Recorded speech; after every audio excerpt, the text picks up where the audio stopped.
In the 2000s and 2010, the Auto Club Speedway was generally seen as a forgettable racetrack. With its 2-mile design resembling a flatter Michigan International Speedway, the racing was generally strung out and strategy-based. While some good moments were seen at the track, it was still seen as the track that NASCAR moved Darlington's traditional Labor Day date away from. In 2009, in an effort to up the interest of both tracks that had seen some pretty bad interest, NASCAR moved Atlanta to that date and Fontana into the chase for the Sprint Cup. And a year later in 2010, NASCAR moved to have its chase date changed from a 500-mile event to a 400-miler. And the move was viewed as a positive one, bringing a better pace and overall race to the California track. So, for Auto Club's lone 2011 date, it became common sense to see it as a 200-lap, 400-mile race. On this dreary 2011 date, one of the best moments in recent NASCAR memory would take hold. Thus far, the 2011 season at this point was a memorable one. In the Daytona 500, 20-year-old Trevor Bayne scored an upset victory. At Phoenix, Jeff Gordon beat out Rowdy Busch in a bumper-banging great finish. Carl Edwards did a backflip over the field at Las Vegas, and the youngest Busch did get a win early and really reestablish his control of Bristol. 4 different winners in 4 different races. With Juan Pablo Montoya on pole, the field was off for a 5th. While there were a few minor problems and cars going into the garage, the field stayed green for most of the first half of the race. Montoya and Denny Hamlin led early, but the man to beat on this day would be the man who won the nationwide race the day before, Kyle Busch. The biggest X factor of the day so far was pit stops under green. While Busch was running a near-perfect race, Jimmie Johnson and Carl Edwards, on the other hand, had more problems. It wouldn't be until the 75th lap of the race before a caution flag finally flew for debris in turn 3. This shoveled the strategy, as some of those who had just pitted under green stayed out. Either way, when the field went back to the green on lap 80, Kyle Busch once again made short work of the field, surpassing Ryan Newman and Tony Stewart only in 12 laps. While the strategy call didn't keep the SHR team the lead, it did give them valuable track position. And this was put in stone when debris from David Gilliland's flat tire a few laps later brought out a second caution, only 3 laps past the halfway point. All the strategies were set to square one. With 92 to go, the field was sent to the green again, and also again, Kyle Busch ran off with the lead. At this point, the end of the race was within view, so the restart also brought more urgency and aggression than before. While Busch and the SHR cars ran up front, Kevin Harvick quietly sat in the top 5 and Jimmie Johnson was flying back up towards the front after recovering from his early pit issues. Both of these drivers were involved in the 2010 spring race finish at this track, a finish where Johnson got a bit of a lucky yellow and it aided him in getting the 48's first win of 2010.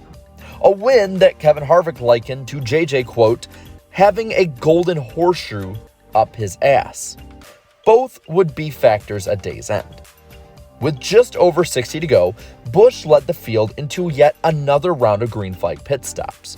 This kept his large lead intact, while bringing the 29 and 48's charges to the front of the pack even closer. They'd both be brought a lot closer to Rowdy thanks to the 3rd yellow of the day with 28 laps to go. Of the cars are taking the opportunity to pit. Here's why. Watch the 71 of rookie Andy Lally. Trying to toss and catch it and can't hold on to it. It looked like all the tires were up after Lally pulled away from this spin off turn number 4. Yeah, it had the appearance of a right rear tire being low, but doesn't look low right there. While getting off to a great restart, Busch didn't get as far off this time. The 18 had developed a tight condition in the last run, whereas Jimmie Johnson and Kevin Harvick had become the 2 fastest cars on track. Just as in 2010, JJ had become the man to beat in the final 20 laps of an Auto Club race. And with only 15 to go, Bobby Labonte's turn 2 crash caught all of them back up again. Watch the blue car coming in from the right. And it never turns. It just looks like that's got to be right front tire because it never turned. When you see one hit up the track like that, that's usually a right front tire. Labonte was 2 laps down at the time. Oh boy. Well, Larry, what do you think, bud? With 12 laps left, the leaders through 7th stayed out while the rest of the field pitted. While these pitting cars would have fresh rubber, they wouldn't be a factor in deciding the win. The remaining field lined up 2 by 2 for the final restart of the day. Kyle Busch on top, Jimmie Johnson down low. Down in turn 1 for the first time all day, the white and green 18 was heavily challenged.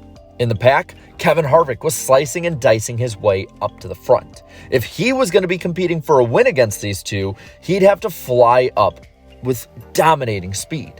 With 4 to go, Johnson was there. Be right there. Watch that gap open up right there. Jimmy was looking underneath of him through the middle of the corner.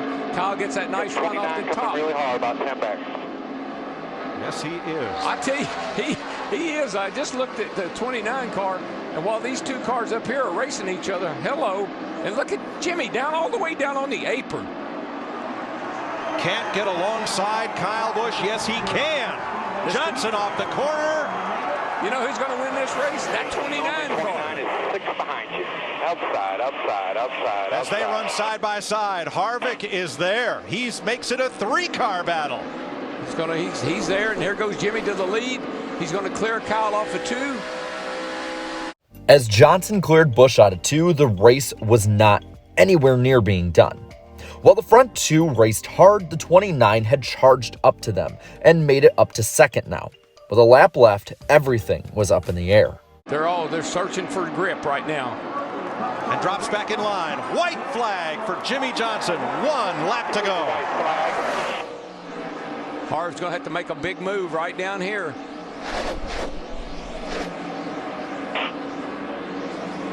Harvick trying the outside as Johnson He's got the momentum. He's got the momentum right there. That's been his strong point, that speed of carry all the way down the back straightaway. A bump. Outside there. He's going to push him off. He's got him. That little push getting into 3. That little bump. Harvick, Johnson switches lanes. Johnson can't get there. Harvick wins it. 29. Like he had done in races before, Kevin Harvick had closed out the deal. Heading into turn 3, giving Johnson a push into the corner, he masterfully captured the win. And in that, led his only lap of the day. See, this began a season of close victories for Harvick, and it really solidified his nickname as the closer. The next race at Martinsville, he squeaked by Dale Earnhardt Jr.'s 88 car, and at Charlotte in May, he passed Earnhardt for the win as his 88 car then ran out of gas with only 800 feet left to the finish line. This also started a great era of races at the Auto Club Speedway, where numerous races ended with great and memorable finishes. But on that day, Fontana belonged to Harvick, the closer. Now, with that, I want to pass all this on to you. What has been your favorite Auto Club Speedway NASCAR race? Let me know down in the comments below. While you're at it, leave a like on this video, share this video, and subscribe to my channel for more great NASCAR content like this. And to all my channel members who have jumped on, thank you so much for your amazing support. So until next time, have a good one.